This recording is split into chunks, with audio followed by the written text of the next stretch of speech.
Hey guys, welcome back to the Literary Queens. Today we're going to be talking about the different literary eras. It's going to be so demure. What have you been reading lately? Okay, so lately I've been reading a book by William Bradford, and he writes about the beginnings era and about like the New World. What have you been reading? I have been reading a poem by Anne Bradstreet. Oh, so good. Are they so good? Do they talk about the New World too? Yes, they talk about the New World. Do you want to switch? Yeah, I'd love to switch. Yeah, we could definitely switch. That would be great. 1, 2, 3. Oh my gosh, girl, where the heck are we at? Where are we at? What in the world? Oh my god. Are we in America? Is this America? Is this what it actually looks Everyone's like? like really patriotic. What the heck? Oh my gosh, they like really express their world. Yeah, like they're really happy to be here. Maybe this is the New World that William Bradford was talking about. Oh my gosh. Is this it? Oh my gosh! What is going on? Is this the Boston Tea Party? What the heck? We learned about this. What is this?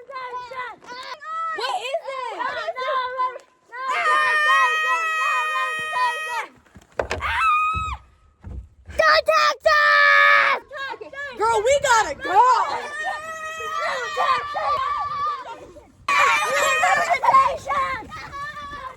think we finally lost. I think we did. Okay. Do you have the same book as you did? Mine's different. Is yours? Yeah, mine's different. Oh. Mine's by Jonathan Edwards. Wait, I think mine's by Alada Equano. What the heck? Wait. Oh my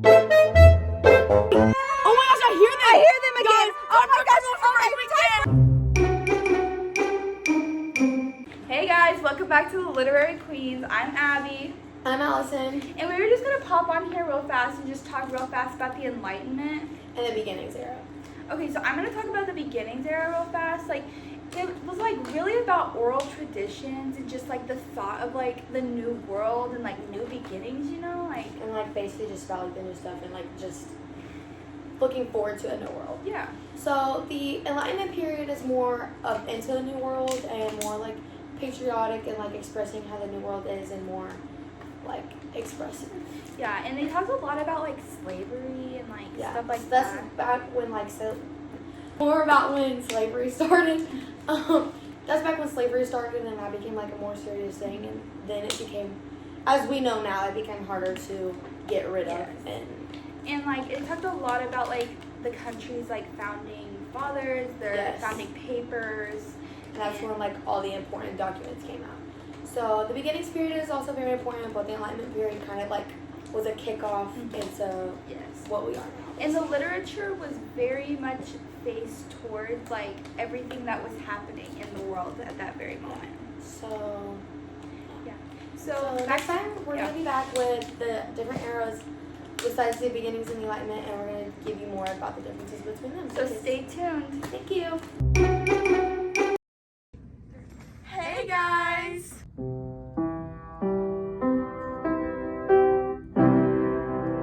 now on the Literary Queen, we will be discussing the Romantic era.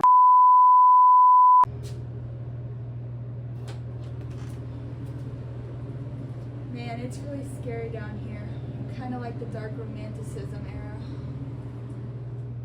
Hey guys, it's Abby. We're back here on the Literary Queens, and I'm going to be discussing the Romantic era, which isn't how you sound, like isn't how it sounds, you know, like with like all the lovey-dovey stuff, like all that nastiness. Anyways, so romanticism was pretty dark, honestly. Like, so we got like Emily Dickinson and Edgar Allan Poe, and they really like to talk about like death and stuff like that. So for example, we have The Raven, which is just blatantly spooky and scary and leaves you on the edge of your seat. Anyways, and then Emily Dickinson has a short story about her in a carriage waiting for death, and she could not stop for death. So in this romanticism era, it is literally just about a bunch of spooky stuff. And then we got like, what's that one called? Sleepy Hollow. We got Sleepy Hollow.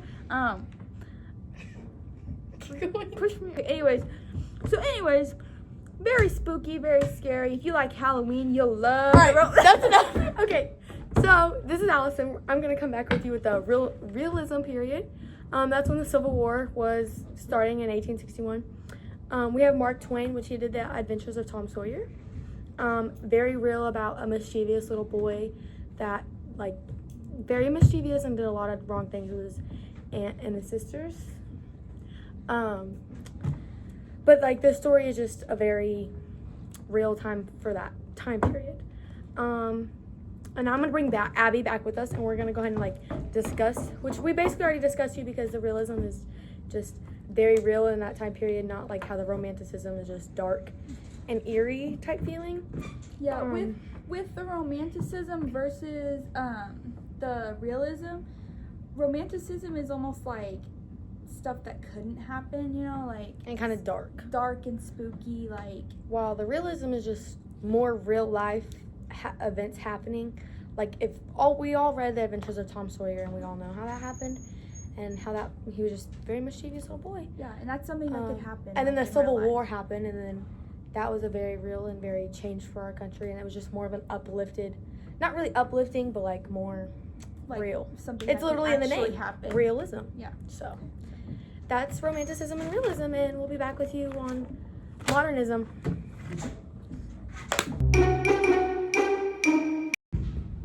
Wait, Mr. Shannon, have you heard about the modernism in the contemporary era? No. Okay, well, we're gonna tell you guys about it. Hey guys, it's Abby. Unfortunately, Mr. Shannon couldn't be here to talk about modernism and contemporary era, so it's just gonna be me talking. I don't really know where Allison went. Hopefully, she rolls in at some point. But modernism, 1914 to 1945. What a time to be alive, you know.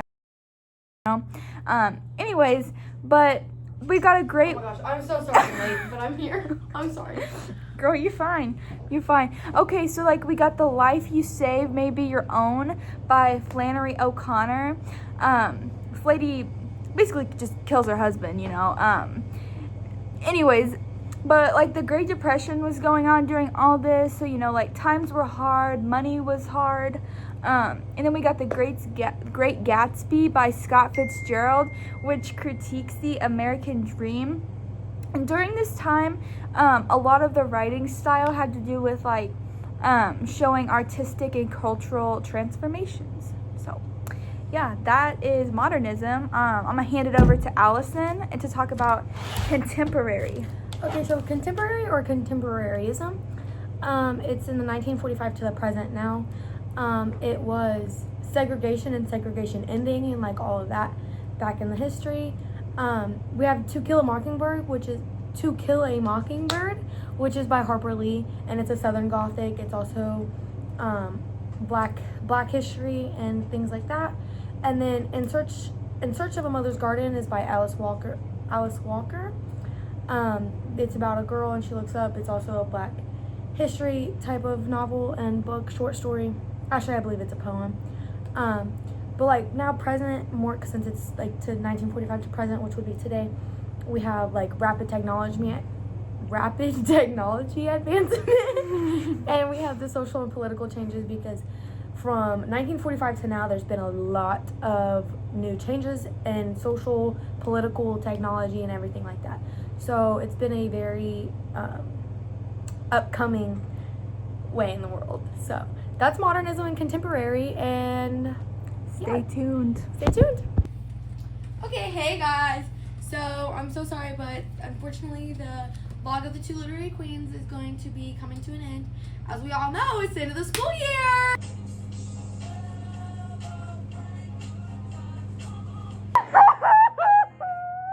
Bro, why are you crying? Hey. The literary queens are done. Okay, I think you're being a little bit dramatic. Yeah, probably. Okay, that's what I thought. Okay, so, even though the literary queens are leaving, I mean, somebody likes to be a little bit dramatic, but that's okay. It's okay. Anyways, in all seriousness, though, just stay tuned. We might come back, but You never probably know. not. You never know. That's okay. We've had fun making these videos. We hope you guys learned a lot. Yes. Even through the stuttering and the funniness and the dogs and The children. it's been great. It's been a great run for us for these past few years. Like, subscribe. Like and subscribe and hit those post notifications. Yes. Stay tuned. We might come back to you. Bye, divas. Bye, Diva.